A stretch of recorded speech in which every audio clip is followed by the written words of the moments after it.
This week on Africa Update. International Monetary Fund predicts slow growth in sub-Saharan Africa as the 2023 IMF World Bank Spring Meetings ends. As reactions trail documentary on Zimbabwe's gold mafia, alleged smugglers welcome probe. Also on the program, Congolese student makes brain-computer interface tool. This is Africa Update on Trust TV, reaching you from Abuja, Nigeria's capital. I am Ayuba Ilya. Thanks for joining.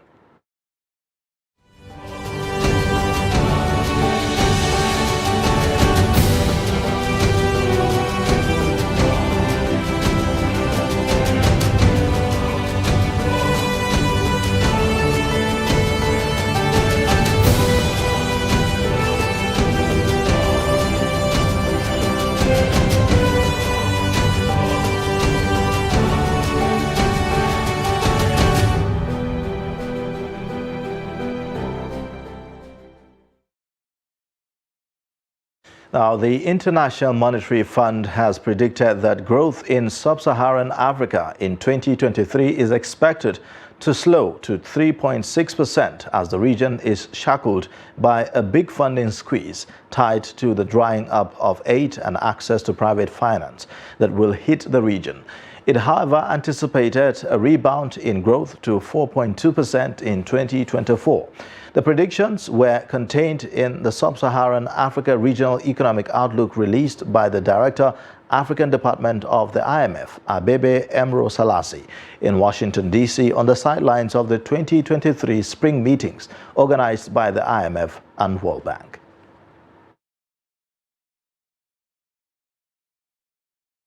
.9% to 3.6% in 2023. And this, to a large extent, reflects the big funding squeeze that countries are facing at the moment. So there are a number of reforms that need to be pursued. I think first and foremost, of course, is policies to strengthen the resilience of economies. So in many countries, for example, there's a big challenge on mobilizing more domestic revenues. That needs to be addressed wherever that's the main challenge. Second, I think it's also important to consider policies to insulate domestic economies from external environment. So allowing exchange rates to adjust, interest rates to be recalibrated to reflect better, to reduce inflation, are all going to be very important part of the policy response to this adverse external environment. We are engaging like never before with the region. Of course, over the last couple of years, we've provided considerable financing to the tune of around $60 billion to support the region weather the very difficult economic environment it was facing, and we continue to try and provide as much financing as possible to support countries in the coming months. As important, however, of course, are policies and reforms that need to be pursued by countries, and we're deeply engaged with working with countries to navigate and to put in place the right types of policies in each individual country. South Africa's Electricity Minister, Ngosensho Ramokgopa, says that the country will not shy away from spending to help fix its power crisis. Ahead of a cabinet decision later this month on his proposals to end the worst power blackouts on record, Ramokgopa says that if South African borrowing costs had to rise to fund diesel purchases, then that was a necessary trade-off. The report. South Africa's electricity minister says the country should not shy away from spending to fix their power crisis. Ngosensho Ramokgopa was appointed last month to the newly created role to end the worst power blackouts on record. He spoke to Reuters less than 2 months after the National Treasury granted state utility Eskom over $13 billion of debt relief over the next 3 years. So you need that emergency relief, which is your open cycle gas turbine. They come at great cost to the fiscus or the Eskom balance sheet, and we know that the Eskom's balance sheet really can't carry this. Ramokgopa said different interventions were needed, including investing in the capacity of the national grid and maintaining large outlays on diesel for Eskom's emergency open cycle gas turbines. And one of the things we're proposing is that on all these big components, just go straight to the original equipment manufacturer. Don't have to go to my supplier database. I go straight, I'm going to procure from there. On the issues of coal, especially on the coal plus mines, so essentially Eskom has got an obligation to invest in the mines so that we are mining good quality coal. We must invest in those mines. He said that if South African borrowing costs had to rise to fund diesel purchases, then that was a necessary trade-off, given the impact outages were having on unemployment and growth prospects. Ramaphosa added grid constraints meant some renewable energy projects that had already been built were being throttled, and new projects were being jeopardized. The government cabinet will make a decision on his proposals later this month. Zimbabwean officials mentioned in an Al Jazeera documentary titled Gold Mafia, allegedly linking some officials in that southern African nation to gold smuggling and money laundering, are welcoming a government plan to probe the matter. Despite the probe by authorities, critics doubt that President Emmerson Mnangagwa's administration will crack down on internal corruption and arrest authorities linked to the alleged scheme, as recently announced by Information Minister Monica Muvanga. For more, VOA's Columbus Muvanga reports from Harare. In March, Al Jazeera released its investigative documentary, Gold Mafia, which linked illegal gold trade and corruption to powerful individuals in Zimbabwe. Simon Radland is a businessman who owns a tobacco company. In the documentary, he was accused of lending the Reserve Bank of Zimbabwe millions of dollars to buy gold to be smuggled out of the country. He dismissed the Al Jazeera film, describing it as sensationalized in the extreme and making broad claims without any context or evidentiary proof. However, he told VOA he welcomed government investigations into the documentary's claims. But this financial officer at a government school who chose to be unidentified because of fears for his safety says he has provided evidence of corruption to authorities over the past 3 years and is doubtful anything will happen to the gold mafia. I don't foresee them acting on this issue of corruption. Yeah, it was given the number of times, apart from the submission of the physical documents. I've even had instances of actually making calls to follow up, and at times they sound like they've forgotten about who this person is calling over which issue. The Zimbabwe Anti-Corruption Commission turned down requests for interviews about the accusations in the Gold Mafia documentary. But following the film's release, Zimbabwe Information Minister Monica Mchangwa said the government was taking measures. Government takes this opportunity to reaffirm its commitment to upholding local and international laws, including laws relating to financial transactions, the trade of gold, and the other precious minerals of our country. But Tendai Biti, an opposition leader and former Zimbabwe finance minister, does not think so.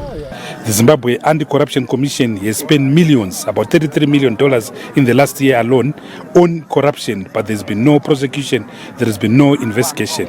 So we have no confidence in that anything can happen, but at least we welcome the normative commitment to dealing with corruption.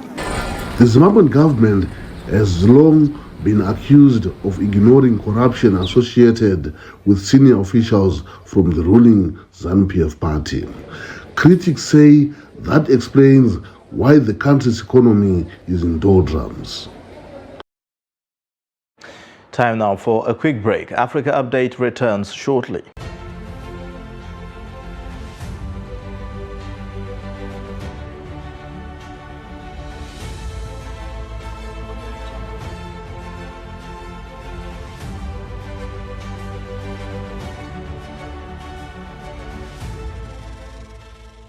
ومن أحسن قولا ممن دعا إلى الله وعمل صالحا وقال إنني من المسلمين. الله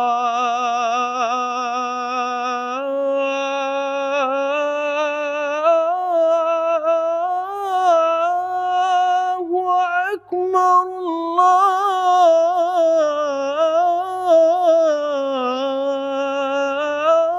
الله أكبر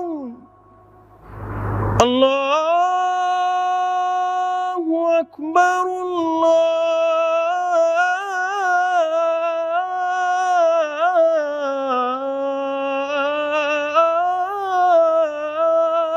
الله أكبر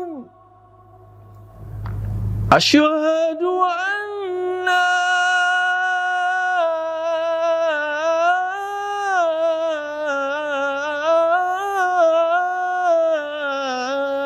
إله إلا الله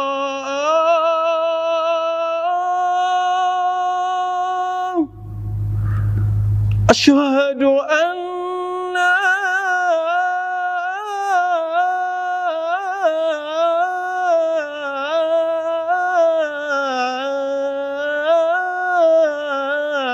إله إلا الله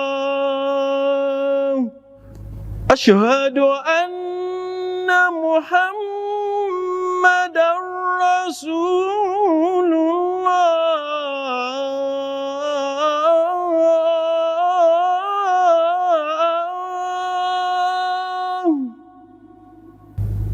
أشهد أن محمدا رسول الله حي على الصلاة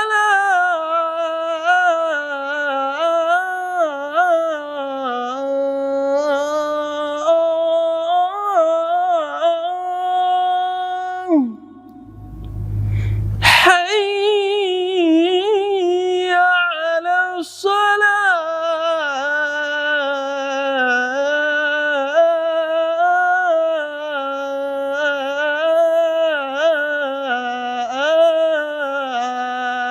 الصلاة حي على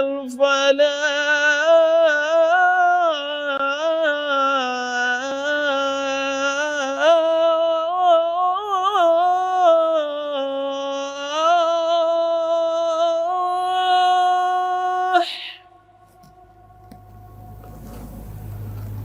حي على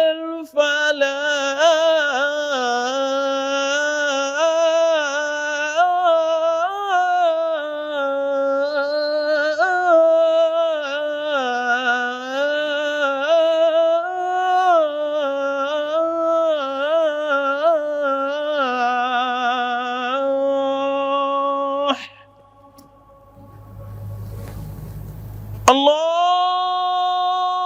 الله أكبر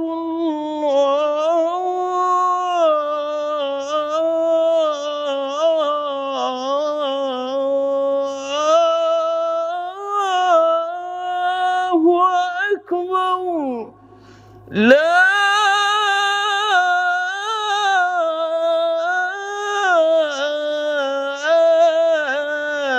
إله إلا الله لا إله إلا الله محمد رسول الله صلى الله عليه وسلم وصلى الله على سيدنا محمد وعلى آله وأصحابه وسلم. اللهم رب هذه الدعوة التامة والصلاة القائمة آت محمدا الوسيلة والفضيلة والدرجة الرفيعة وابعثه مقاما محمودا الذي وعدته إنك لا تخلف الميعاد. رضيت بالله ربا وبالإسلام دينا وبمحمد نبيا ورسولا. اللهم صل على سيدنا محمد. آمين.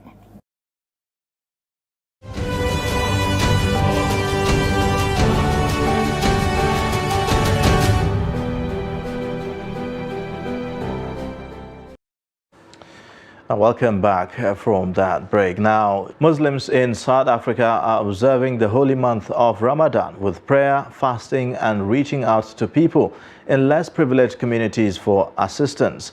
For more, VOA's reporter Zahir Kasim spoke to residents in Johannesburg. In Fordsburg, a predominantly Muslim area in Johannesburg, the streets are quiet during the day, as fasting for the holy month of Ramadan is well underway.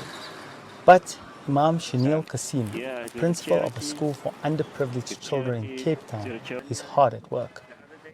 He makes his way from store to store looking for donations. Kasim says that is the spirit of Ramadan, or a way to build up Iman, a demonstration of faith and good deeds in Islam.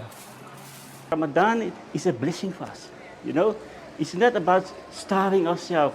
It's not about staying away from food and drink. It's building up of Iman. So Allah subhanahu wa ta'ala bring everything to a standstill and remind us, listen here, this is the man. You must try to uplift yourself spiritually. Non-profit organizations in the city, such as Islamic Relief, also collect food donations for those in need. The organization provides food to more than 1,000 families across the country, but members say economic troubles limit their work. Groceries that used to cost 300 Rand last Ramadan are now almost double, 600 to 700 Rand. And that also being said, the amount and the costing of the hampers and you know the food aid that we also distributing has also increased because of the economy. So the economy has taken a toll. The need is definitely, it's increasing, I think, every day rapidly. But the price increases haven't stopped the festivities. Shalimar Delights is an institution in Fordsburg specializing in sugary confections known as sweetmeats. The store gets busy closer to Iftar, sunset, with Muslims wanting to end their fast with a treat. Musa Ayami has been a cook for 8 years. He is currently fasting but manages to get orders out without feeling any temptation to take a bite. But it's not so hard because you see when you're fasting, or also God in it, He give you risk more. Again, power so you can be you have, so you can tide, you can make whatever you want, no problem. Ramadan is a time for unity, compassion and solidarity. The acts of giving back make the holy month even more meaningful. Ghana has become the first country to approve a malaria vaccine from Oxford University as the country ramps up efforts to combat the mosquito-borne disease that kills a child every minute. According to an Oxford scientist, this is the first time a major vaccine has been approved first in an African country before rich nations. But the lack of funding and commercial potential has thwarted the company's capacity to produce as many doses as needed. The report. Ghana has become the first country to approve a malaria vaccine from Oxford University. The African country is ramping up efforts to combat the mosquito-borne disease. It kills a child every minute. After decades of work, the first malaria vaccine, Muscurex from British drug maker GSK, was endorsed by the World Health Organization last year. But the lack of funding and commercial potential has thwarted the company's capacity to produce as many doses as needed. The Oxford vaccine has secured regulatory approval in the age group at the highest risk of death from malaria, children aged 5 months to 36 months. It has a manufacturing advantage thanks to a deal with Serum Institute of India to produce up to 200 million doses annually. Roughly 100 million doses a year are needed long-term to cover around 25 million children. That's according to the WHO. According to an Oxford scientist, this is the first time a major vaccine has been approved first in an African country before rich nations. Now, insecurity in the eastern provinces of North Kivu and Ituri is disrupting the education of some 750,000 young Congolese, the United Nations Children's Agency estimated in late March. Thomas Tumusifu is one of them, and instead of being in school, he scrapes for living, doing odd jobs.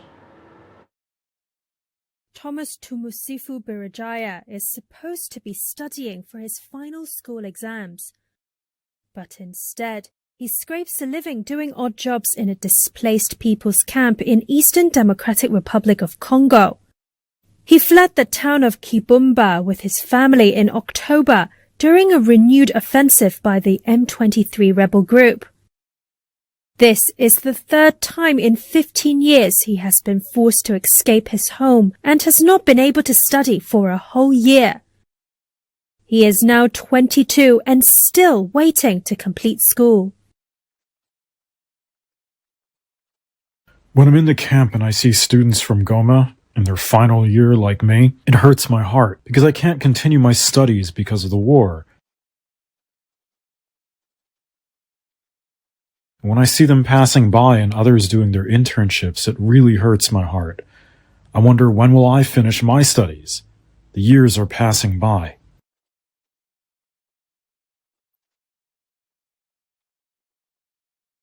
Birajaya is one of 750,000 young Congolese whose schooling is currently disrupted. That's according to estimates in late March from the United Nations Children's Agency, UNICEF. The agency also says since January last year, some 2,100 schools in eastern Congo have had to close because of armed conflict. The damage could be lasting. Without access to education, children and young people can miss the chance to develop the skills needed to escape poverty, according to a UN report. Birajaya fears time is running out. In Kibumba, I was a student. I was studying at the Kalanga Institute in Pedagogical Humanity. My life's dream was to go to university after my secondary education in order to look for a job, become a teacher, and earn a living. Meanwhile, a student in the Democratic Republic of Congo has developed a tool that allows people to control or move objects using their brain signals. Andre Ndambi visited the Department of Engineering at the University of Kinshasa and has this story narrated by Salim Solomon with contributions from Jean-Lois Mafema. When Pierre said he was a child, he watched an X-Men cartoon where one of the characters used a neural helmet. Now, a 25-year-old engineering student at the Polytechnic Department of Electrical and Computer Engineering at the University of Kinshasa said he is working to make this science fiction a reality. He has created a device that allows users to control a robot using brain signals. Le système que nous avons développé et que nous avons nommé Cerebro. The system that we have developed and that we have named Cerebro is what is called a brain-machine interface. It is a system that is able to read the electrical activity of the human brain and to be able to interpret it thanks to artificial intelligence. Afin de pouvoir piloter un objet ou un système robotique. The system uses a helmet that reads the brain's electrical activity with 14 sensors and electrodes. The helmet is connected to a data collecting computer that transmits the information into commands for a robot. Currently, brain-machine interfaces are being developed in the laboratories of major universities around the world to enable people with disabilities, including quadriplegics, people who no longer have use of their hands or their feet, to be able to control the objects in their environment directly from their brain. In a country where scientific research does not receive significant government funding and there are few potential investors, the challenges for this young inventor are enormous. Lorsqu'on développe une interface cerveau-machine, le premier challenge se situe... When developing a brain-machine interface, the first challenge lies in the cost of acquiring the materials, because the materials for this research are very expensive, whether it is software or hardware. Le premier défi à relever lorsqu'on veut réaliser une interface cerveau-machine. One of Seydi's professors hopes this project will inspire others and jumpstart investment in this type of research. S'il y a un appel à faire aux autorités, c'est ce que... If there's a call to make to the authorities, it is that they must invest in research, in the training of high-level engineers, because all the economic and social growth of each country depends on the quality of these engineers, who must be in very large numbers. Qui doivent être en très grand nombre. Although the neural device is in its early stages of development, Seydi believes the possible uses and applications are endless. Now, in Senegal's capital, Dakar, scores of residents celebrated the West African nation's Independence Day as they lined up the streets holding colorful flags to watch the country's first military parade in 4 years. It is seen as a show of patriotism just a week after political tension led to violent clashes between security forces and opposition supporters. This is the first military parade in Dakar in 4 years. It came just a week after political tensions led to violent clashes between security forces and opposition supporters. In a show of patriotism, thousands of Senegalese took the streets to celebrate the country's Independence Day on Tuesday. Ibrahima Ngom was one of them. Today, we celebrate national unity, in fact, independence. This means that Senegal is a democratic country, and in a democracy, there have to be people who agree and others who don't agree, and the rest simply remain Senegalese. Senegal is widely viewed as one of the most stable democracies in West Africa. But concern that President Macky Sall may try to run for a third time has fueled protests over the last few years. Security forces clashed last week with supporters of opposition leader Ousmane Sonko. He was sentenced in a court case for libel. And that's it for Africa Update this week. You can watch more via all our social media platforms and also on our YouTube live stream. Join us next week for another time on the program. I am Ayuba Ilia. Thanks for watching. Bye for now.